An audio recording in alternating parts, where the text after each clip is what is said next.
Hello everyone, good morning, नमस्कार। 21 दिसंबर 2020 और आज के द हिंदू न्यूज़पेपर को हम लोग डिस्कस करेंगे, एनालिसिस करेंगे। आप इसकी पीडीएफ को डाउनलोड कर सकते हैं टेलीग्राम से, जिसका लिंक आपको डिस्क्रिप्शन में मिल जाएगा, या फिर सीधा परिवर्तन आईएएस एकेडमी टेलीग्राम पे लिखकर भी आप लोग सर्च कर सकते हैं। सबसे पहले बात करेंगे हमारी नेबरिंग कंट्री नेपाल के बारे में।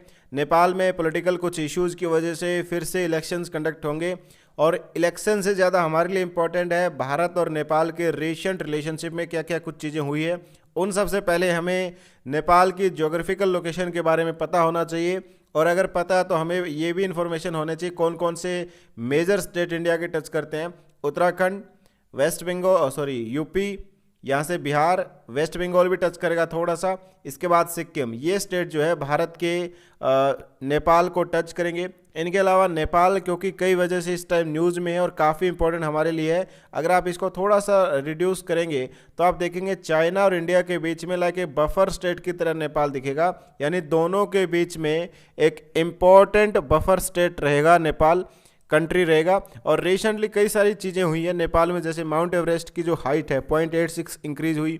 इनके अलावा अगर आप देखेंगे तो कई सारी चीज़ें भारत और नेपाल के रिलेशन में, जैसे कुछ एरियाज़ को उन्होंने एक पॉलिटिकल मैप रिलीज़ किया था, जिसमें भारत का उत्तराखंड का कुछ रीजन जो अपने उसमें मैप में शो किया, और इन्होंने सिंगोले की जो ट्रीटी थी हमारे हिस्ट्री के अंदर, उसका उन्होंने हवाला दिया था कि इस तरह का इफेक्ट उन्होंने दिया था कि ये रीजन जो है वो हमारे एरिया के अंदर पड़ेगा। उसके बाद हमारे फॉरेन सेक्रेटरी साहब हैं, वहाँ पर विजिट की, उन्होंने कुछ डिस्कशन किया, और उन सब के बावजूद अब यहाँ पर नेपाल के जो प्राइम मिनिस्टर है उन्होंने एक तरीके से कहा कि पार्लियामेंट को डिसॉल्व किया जाए और इलेक्शंस जो है फिर से कंडक्ट करवाया जाए। नेपाल के इस टाइम प्राइम मिनिस्टर है केपी शर्मा ओली, और वहाँ के प्रेसिडेंट जो है वो कौन है, विद्या देवी भंडारी वहाँ की प्रेसिडेंट है। इनके अलावा यहाँ पर क्योंकि इन एक इश्यूज़ था इनका, पहले जो प्राइम मिनिस्टर थे उनके साथ, और अब जो प्राइम मिनिस्टर है प्राइम मिनिस्टर ओली, और इससे पहले प्रचंड जो थे, प्रचंड दहल, उनके साथ इश्यूज़ था।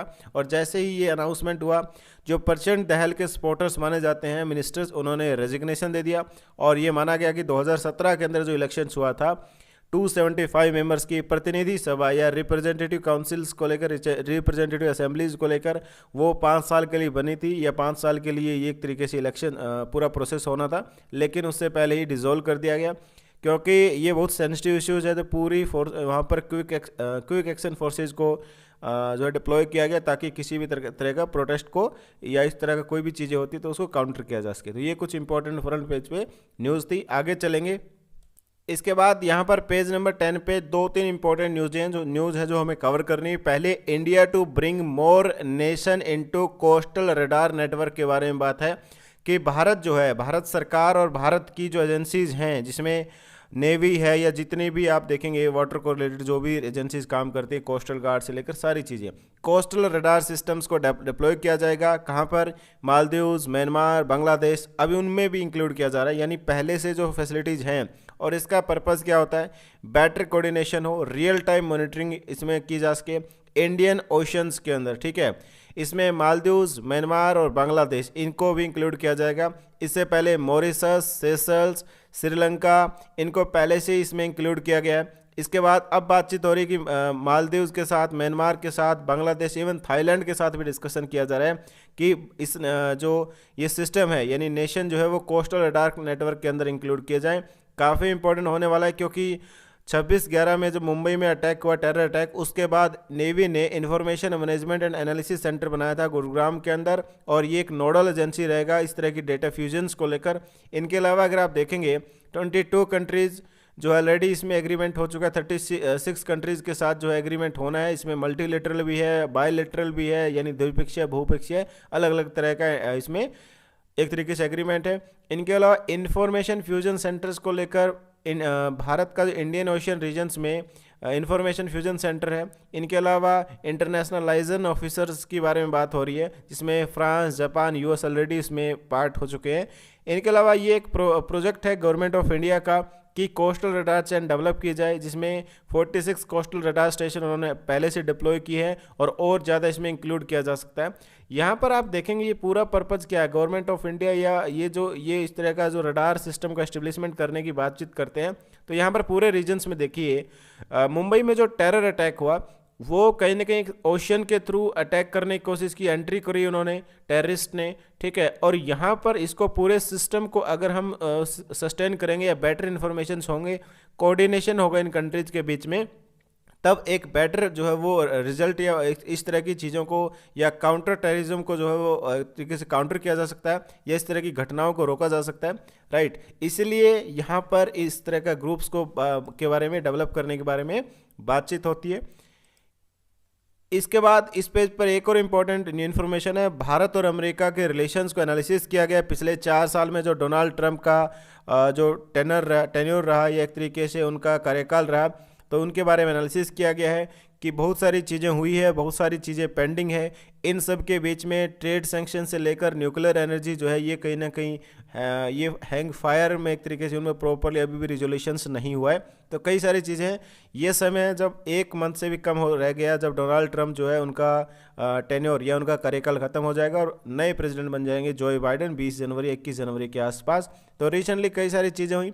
यूएस के एम्बेसडर जो है भारत में केनाथ जस्टर, उन्होंने भारत के defence minister Rajnath Singh, petroleum and natural gas minister Dharmendra Pradhan और नीति आयोग के चीफ जो है उनसे अमिताभ, सीईओ है, चीफ तो नहीं कहूँगा, नीति आयोग का चीफ लिखा हुआ है ना, लेकिन चीफ इसमें एग्जीक्यूटिव ऑफिसर बोल सकते हैं, सीईओ है अमिताभ कांत, उनसे बात करी, फेयरवेल्स को लेकर बात हुई और भारत और अमेरिका के रिलेशनशिप में 4 साल में क्या चीज़ें हुई उनके बारे में डिस्कस किया। इनके अंदर डिप्लोमेटिक से लेकर डिफेंस से लेकर कमर्शियल, एनर्जी, हेल्थ, लगभग सभी एरियाज़ पर बात हुई। इनके अलावा पॉसिबल वेवियर्स जो है जिसमें ट्रेड नेगोशिएशन है, न्यूक्लियर डील्स है, इसमें ये कहीं ना कहीं ये चीज़ें पेंडिंग रहेगी, लेकिन अनफिनिश्ड बिजनेस का एक टाइटल दिया गया यहाँ पे, ठीक है। इनके अलावा कई सारी चीज़ें हैं।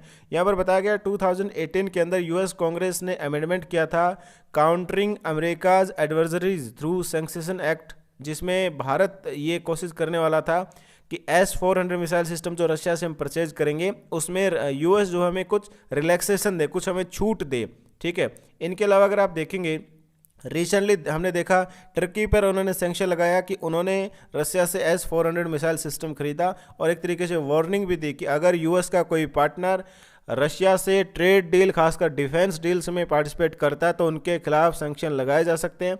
लेकिन भारत को कहीं ना कहीं छूट देने के बारे में उम्मीद थी कि भारत को वो लोग छूट देंगे, क्योंकि भारत के रिलेशन जो है अमेरिका से काफ़ी अच्छे हुए, काफ़ी पॉजिटिवली चेंज हुए हैं। इनके अलावा कई सारी चीज़ें हुई है, जैसे S-400 मिसाइल सिस्टम से लेकर सुखोई S-35 फाइटर जेट जो है ये प्रॉब्लमेटिक बन गए हैं भारत और यूएस के डिफेंस सिस्टम्स के रिलेशन को लेकर। और यूएस ये मानता है कहीं ना कहीं ये डिफेंस सिस्टम जो है यूएस का, उसको काउंटर करने के लिए इस तरह के कहीं ना कहीं जो डिफेंस एग्रीमेंट्स हो रहे हैं वो उनको चैलेंजिंग हो सकते हैं उनके लिए, राइट। इनके अलावा कई सारी चीज़ें हैं, जैसे ये भी माना जा रहा है कि जो बाइडेन जो है जब ऑफिस को जो है वो ऑफिस में जो शुरू करेंगे अपना कार्यकाल, अपना टेन्योर शुरू करेंगे, तब भारत को छूट दी जा सकती है जब 2020 के अंदर S-400 मिसाइल सिस्टम की डिलीवरीज होंगी या उनको भारत में भेजा जाएगा। खैर ये आने वाले टाइम में पता चलेगा इसका होगा क्या, इसमें क्या इम्पैक्ट पड़ेगा। लेकिन ये सही है कि भारत और अमेरिका के बीच में डोनाल्ड ट्रंप का जो टेन्योर था वो कह सकते हैं कि अच्छे रिलेशनशिप वाला टेन्योर था। कुछ कंसर्न है वो हर एक कंट्रीज़ के साथ होते हैं, जैसे हमने इंग्लैंड के साथ ही पढ़ा था रिसेंटली कि इंग्लैंड के साथ रिलेशन भले ही अच्छे हो, कुछ कंसर्न्स हैं, ठीक है। जैसे इकोनॉमिक फिगेटिव ऑफेंडर्स को लेकर हो या आर्थिक भगोड़े या आप सीधा विजय माल्या बोल सकते हैं, ठीक है, इनको लेकर कंसर्न्स हो। इसी तरीके से अमेरिका में भी कुछ concern, for example generalize system of reference था, ये जो सिस्टम है इसके तहत भारत के बहुत सारे आइटम्स को एक तरीके से रिलैक्सेशन मिलती थी अमेरिका में जब वो जाते थे एक तरीके से। और भारत और अमेरिका के बीच में जो ट्रेड डेफिसिट है वो इतना नहीं है, वो भारत के फेवर में पॉजिटिवली है, ठीक है, as compared to China, right. इसके अलावा 2019 में जो डिफरेंसेस हमने देखा कि इसका मेडिकल डिवाइसेस पर, डेयरी प्रोडक्ट्स पर और आईटी प्रोडक्ट्स पर, क्योंकि ये सिस्टम अगर प्रेफरेंस नहीं मिलेगी या छूट नहीं मिलेगी या रियायत नहीं मिलेगी इंडियन प्रोडक्ट को, तो कहीं ना कहीं इश्यूज होगा। इसके अलावा कई सारी चीज़ें हैं, जैसे भारत और अमेरिका के बीच में एक तरीके से न्यूक्लियर जो है वो रिएक्टर सेटअप करने के बारे में आंध्र प्रदेश में बारे में बातचीत होना हो, या डोनाल्ड ट्रंप रिसेंटली फरवरी 2020 के अंदर भारत के अंदर आए थे और सिविल लाइबिलिटीज़ लॉज के बारे में उन्होंने कुछ कंसर्न जताया कि भारत के अंदर जो न्यूक्लियर से रिलेटेड जो लॉज हैं वो एक तरीके से कुछ प्रॉब्लमेटिक, कुछ कंसर्न्स उनके हैं। इनके अलावा कई सारी चीज़ें हों, for example Pakistan and China के साथ रिलेशनशिप को लेकर हो, इन सब के बावजूद भारत और अमेरिका ने कई सारी चीज़ें हुई, फॉर एग्जांपल पर्सनल मीटिंग्स भी हुई, जैसे हाउस्टन के अंदर और अहमदाबाद के अंदर मिस्टर ट्रंप और मिस्टर मोदी उन्होंने एक तरीके से एंगेजमेंट किया, लार्ज गैदरिंग को, ह्यूज क्राउड्स को बोल सकते हैं। इन सब के बावजूद मिलिट्री एक्सचेंज हुए, जिसमें ये 4 एग्रीमेंट काफ़ी इंपॉर्टेंट है, जिसमें GSOMIA है, लेमोवा है, कोमकाशा और BECA जो रिसेंटली एग्रीमेंट हुआ है। 4 के 4 ये फाउंडेशनल एग्रीमेंट माने जाते हैं और भारत को स्ट्रेटजिक ट्रेड ऑथराइजेशंस का इन्होंने एक तरीके से ग्रांट किया, एक दर्जा दिया, एक तरीके से टैग दिया। इनके अलावा भारत और चाइना के बीच में रिसेंटली जो इंडियन एंड चाइनीज़ ट्रूप्स के बीच में लाइन ऑफ एक्चुअल कंट्रोल के में जो इश्यूज हुआ, उन सब में इंटेलिजेंस शेयरिंग को लेकर एंड क्विक प्रोक्योरमेंट को लेकर, यानी जल्द से जल्द जो है अगर मटेरियल चाहिए डिफेंस को लेकर वो प्रोक्योरमेंट कर सकते हैं। और इन सब के अलावा भारत और अमेरिका जो है क्वाड के इंपॉर्टेंट पार्टनर है। क्वाड में 4 कंट्रीज इस टाइम है, जिसमें जापान, ऑस्ट्रेलिया, इंडिया और US। ऑस्ट्रेलिया का इस बार पहली बार पार्टिसिपेट करना ये दिखाता है कि क्वाड ग्रुप कितना इंपॉर्टेंट होने वाला है। तो ये यहाँ पर कुछ इंपॉर्टेंट इन्फॉर्मेशन थी। इसके बाद हम चलेंगे पेज नंबर 13 पर, जो कि वर्ल्ड सेक्शन है। और वर्ल्ड सेक्शन में पर्टिकुलर न्यूज़ कोई नहीं है जो हम यूज़ करेंगे, लेकिन कई सारी चीज़ें हैं। जैसे जो बाइडेन का इंटरेस्टिंग फैक्ट ये है कि जो बाइडेन बहुत एक्टिवली काम करते हैं एज के बावजूद, और एक स्ट्रगल बेस्ड उनका ये प्रोसेस रहा है। 2015 में जब पेरिस एग्रीमेंट हुआ था, तब बराक ओबामा के टाइम पे वो एक इम्पॉर्टेंट रोल प्ले कर रहे थे। और क्योंकि क्लाइमेट डील जो हुई थी, पेरिस एग्रीमेंट डील, उसमें अमेरिका उस टाइम था, बाद में डोनाल्ड ट्रंप ने उससे बैक ऑफ कर लिया था, एक तरीके से विड्रॉल कर लिया था।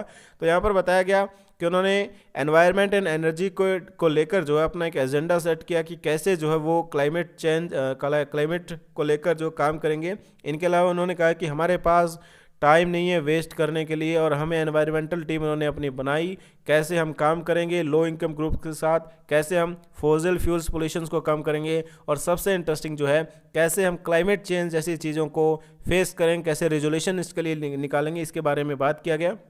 उन्होंने कहा कि ब्रिलियंट, क्वालिफाइड और टेस्टेड इस तरह की टीम वो बनाने जा रहे हैं, और इस टीम का पर्पज़ सेम होने वाला है कि कैसे पूरी दुनिया के अंदर क्लाइमेट चेंज को हम कंट्रोल करें, कैसे जो है दुनिया भर की जनरेशन्स को हम बचा सके, किससे क्लाइमेट चेंज के जो नेगेटिव या एक तरीके से बहुत नेगेटिव एक्सट्रीम जो इम्पैक्ट हो सकते हैं, और कैसे अमेरिका और दूसरी कंट्रीज एक दूसरे के साथ मिलकर काम कर सकती है।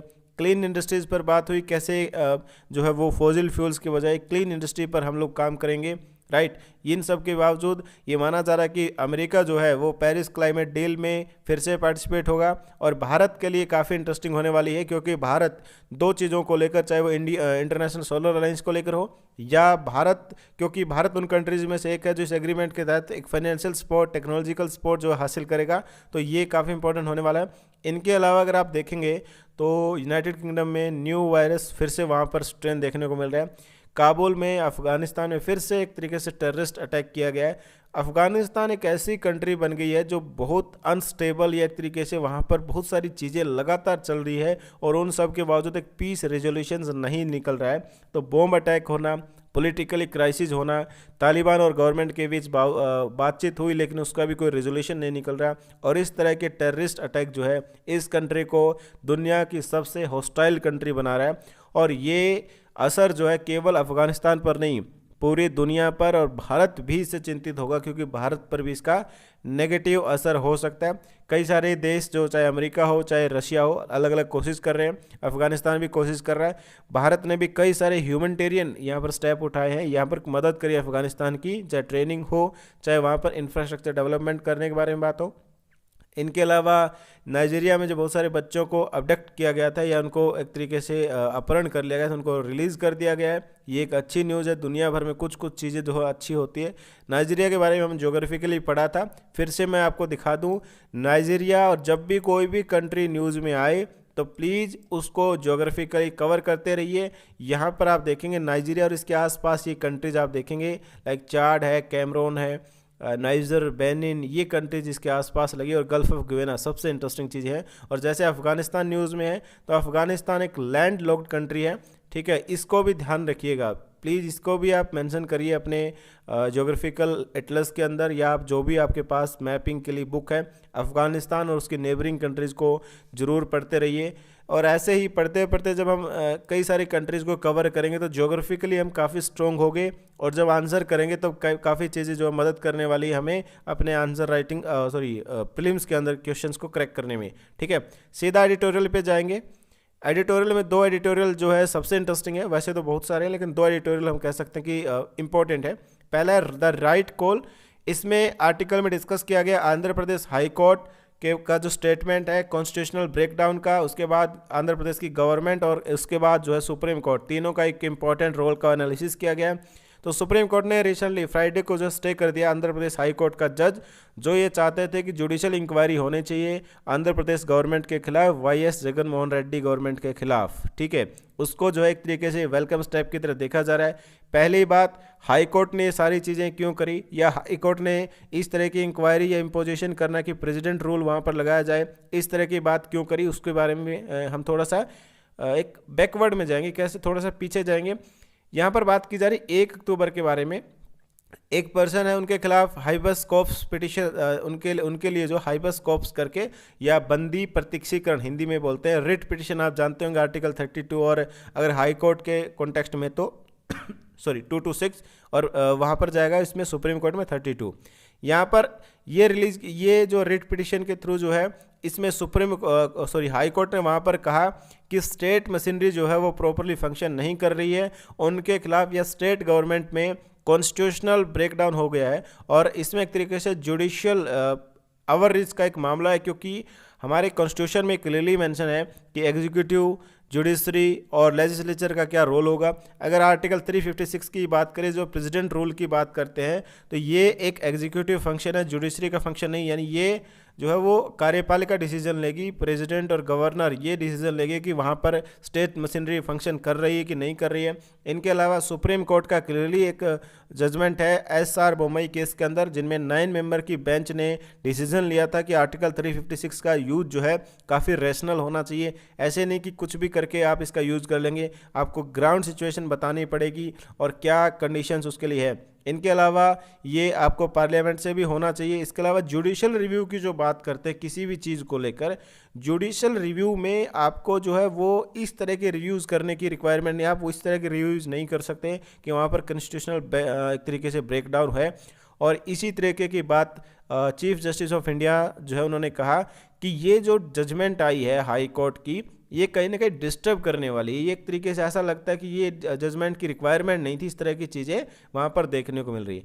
पूरा का पूरा केस है क्या बेसिकली, अगर आप देखेंगे सुप्रीम कोर्ट में कई सारी चीज़ें हुई है, और आंध्र प्रदेश की गवर्नमेंट है जिसमें चीफ मिनिस्टर जगन मोहन रेड्डी, और वहाँ के हाई कोर्ट, इनके बीच में इश्यूज है। इनके अलावा रिसेंटली उन्होंने एक लेटर लिखा था, चीफ जस्टिस ऑफ इंडिया को कंप्लेन किया था कि जो हाई कोर्ट का एटीट्यूड है उनकी गवर्नमेंट के खिलाफ वो सही नहीं है, और एक कंट्रोवर्शियल रिलेशनशिप कह सकते हैं सुप्रीम कोर्ट जुडिशरी के बीच में और लेजिस्लेचर एग्जीक्यूटिव के बीच में, ये एक अच्छा तरीका नहीं है। इसके अलावा हाई कोर्ट ने रिसेंटली सीबीआई को प्रोब करने की भी एक तरीके से ऑर्डर दे दिया था कि सोशल मीडिया कैंपेन उनके खिलाफ चलाया जा रहा है।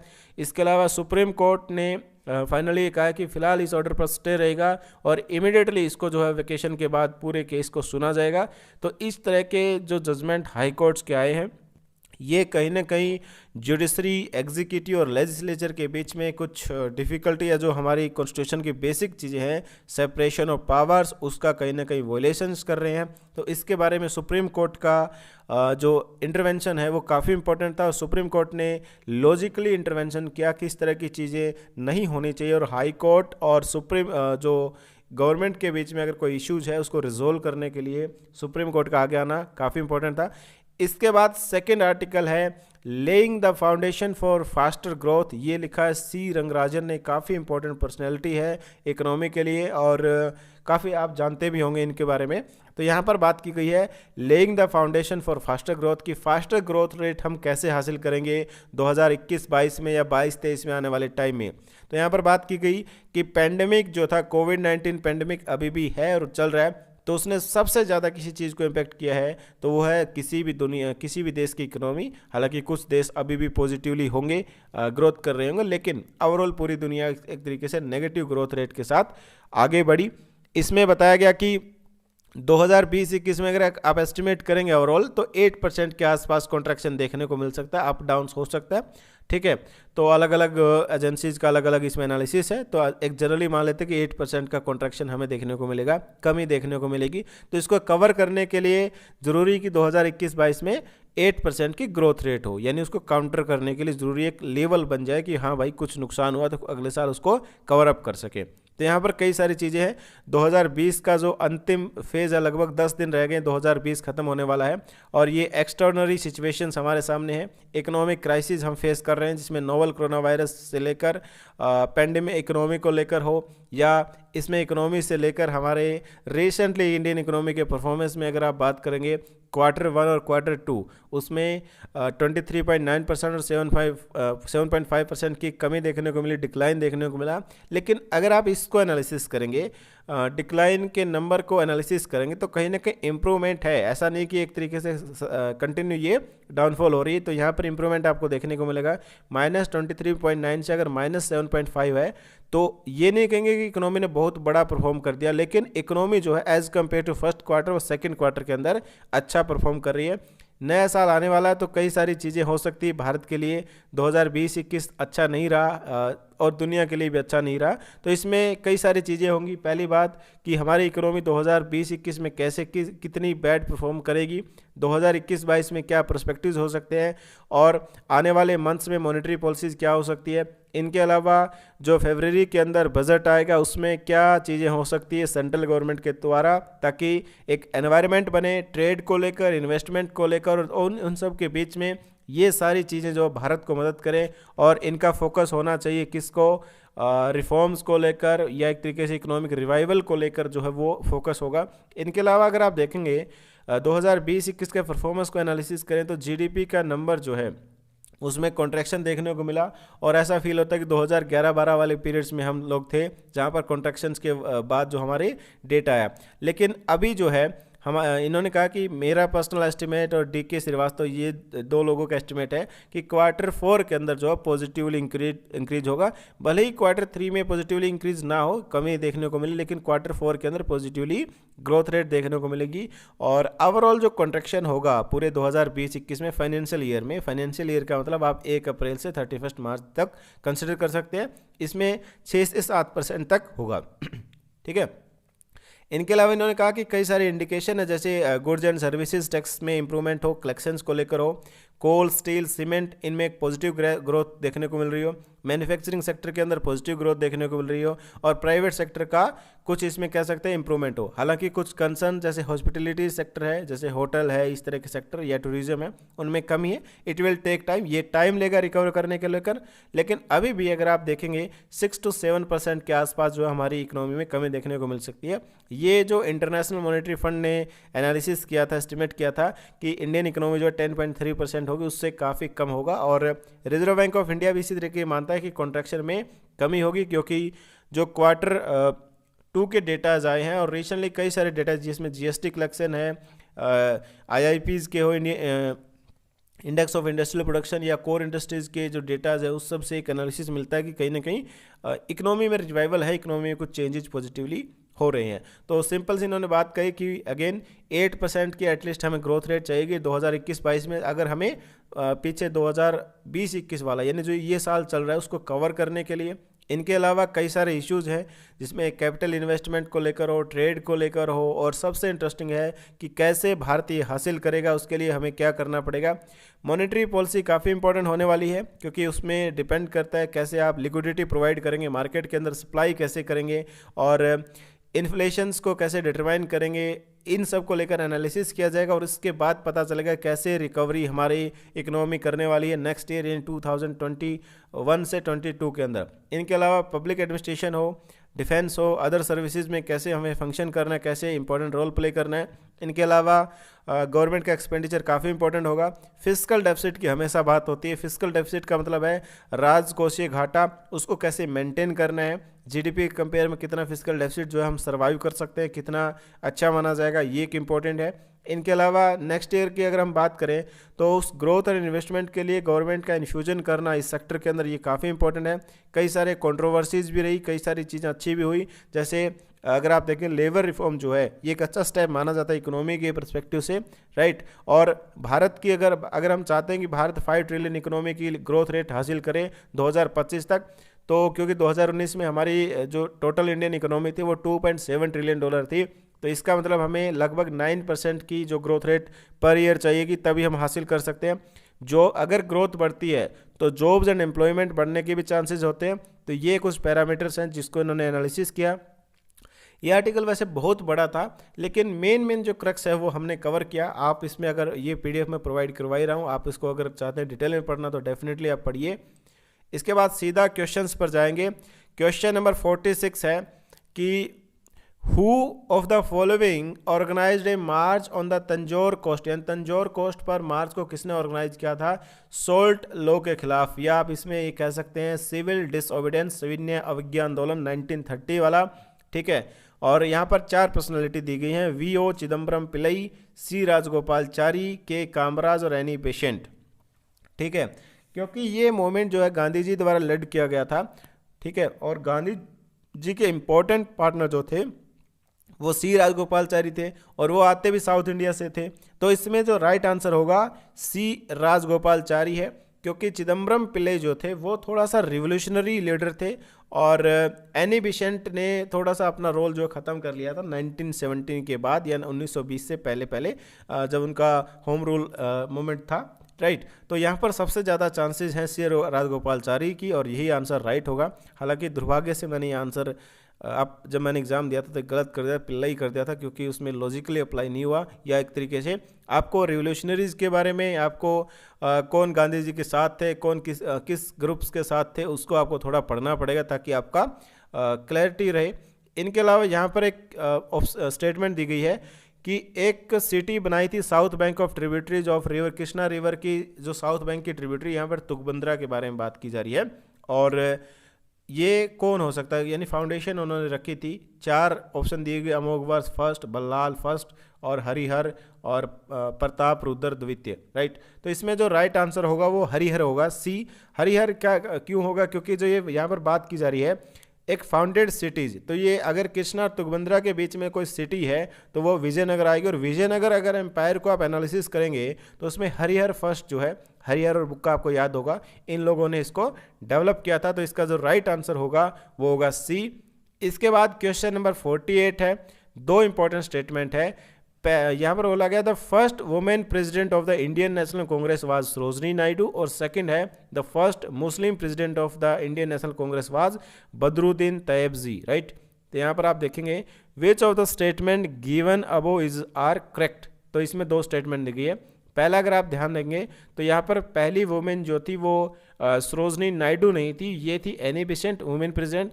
अगर यहाँ पर लिखा होता फर्स्ट इंडियन वुमेन, ध्यान रखिए words are very important in this examination, तो अगर यहाँ पर इंडियन लिखा होता तो सरोजनी नायडू राइट हो जाती। आई थिंक सरोजनी नायडू जो है 1925 वाले जो सेशन था कानपुर में हुआ था, आई एम नॉट श्योर, आप चेक कर लेना।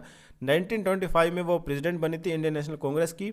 इसके अलावा जो सेकंड स्टेटमेंट है कि फर्स्ट मुस्लिम प्रेसिडेंट जो है इंडियन नेशनल कांग्रेस का वो बदरुद्दीन तैयबजी थे, तो ये स्टेटमेंट जो है सही है। तो इसका आंसर क्या होगा, सेकंड हो जाएगा, बदरुद्दीन तैयबजी, राइट। इसके बाद क्वेश्चन नंबर 59 है।